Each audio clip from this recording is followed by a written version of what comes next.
CNN Philippines has shut down after 9 years on air. In a statement, the network said it will discontinue operations on all media platforms on January 31st. It also thanked its viewers, sponsors, and everyone who supported the news organization. The channel evolved from Solar News to 9TV before becoming CNN Philippines in the year 2015. Alright, Denise, sa puntong ito, kakausapin po natin ang dating CNN Philippines correspondent na si Paulo Barcelon. Paulo, good afternoon sa iyo, Paulo.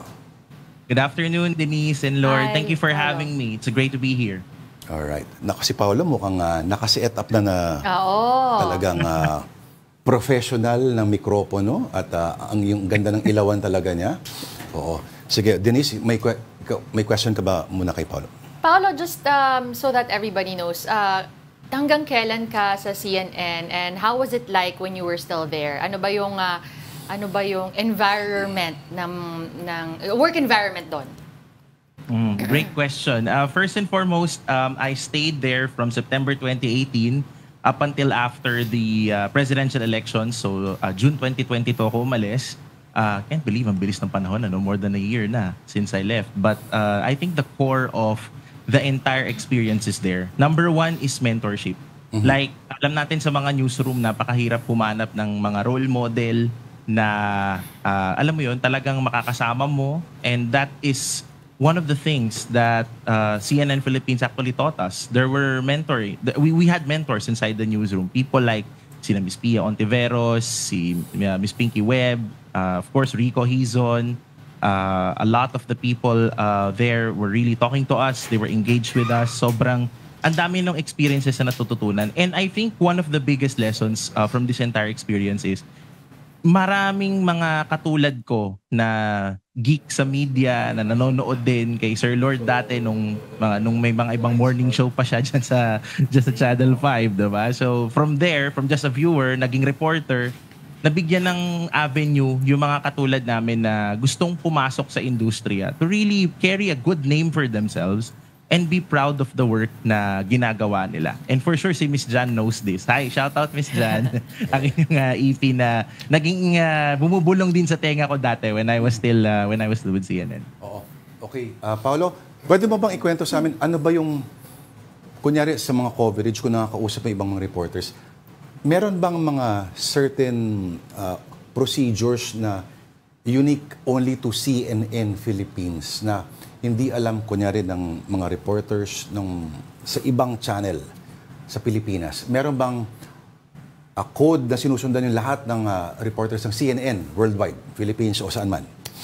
Code. I think there's no such thing as a parang set rule, Sir Lord, no? Pero I think one of the reasons or one of the main things na hinahanap talaga namin whenever we were out was humans. Like, ang storya ay laging may human element yan. Mm-hmm.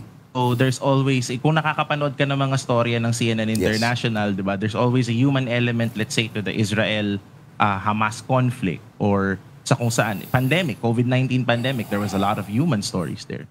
So, laging tao yung nauuna pagdating sa storytelling. Kasi, di ba yung brand name namin was, yun nga, News You Can Trust, you tell the story of the Filipino. So, paano ka pagkakatiwalaan ng tao? Ang pinaka-importante doon is you tell their story.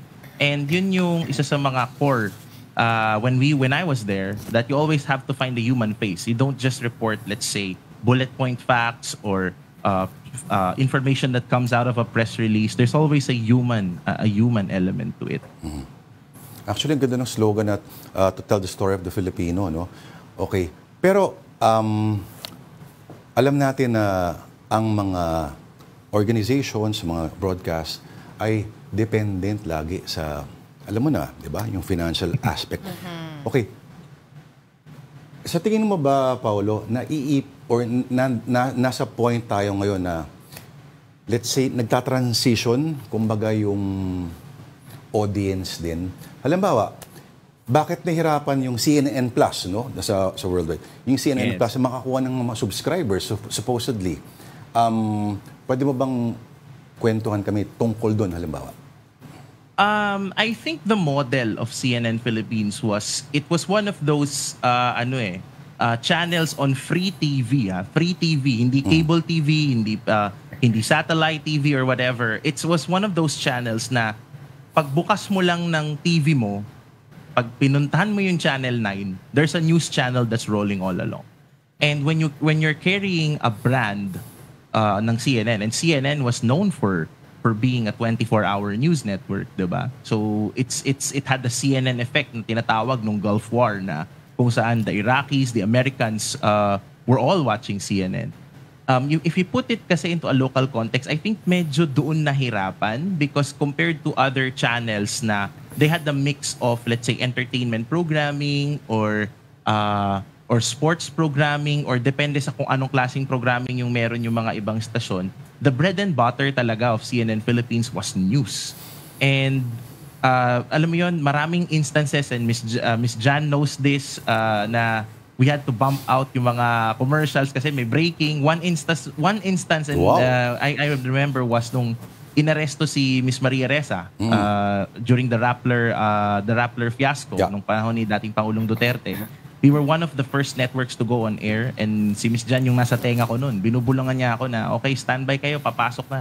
You rarely see that on free TV. Kumbaga, minsan nagtathrive yung ganung klase ng business model sa cable, but of course, if you're on free TV and you're being broadcasted nationwide, isang factor yun. So that's probably one factor. The other is of course yung pagkakaroon ng mas maraming digital options in terms of consuming news.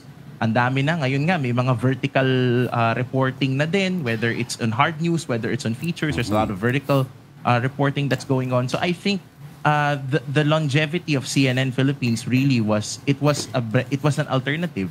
It was a bread and butter. Bread and butter talaga namin yung balita. And in the final years of my stay there, mas naging trinay namin yung approach na okay, sige, sa gabi Tagalog newscast tayo, parang ganun. So naging hindi naman naging tone. And I think that's one of the things I'm proudest of about CNN Philippines is we were never tone deaf sa kung ano yung kailangan ng masa. Like, kinailangang mag-adjust. Okay, Tagalog tayo. We were there and we were not afraid, yun nga, to bump out commercials if we know that there's a big breaking story. Yun yung edge namin before with the other stations. Is we can bring it to you live, we can bring you breaking news, we can bring you information na talagang kakailanganin nyo for that day. Alright. Paolo, marami pa kaming gustong tanong.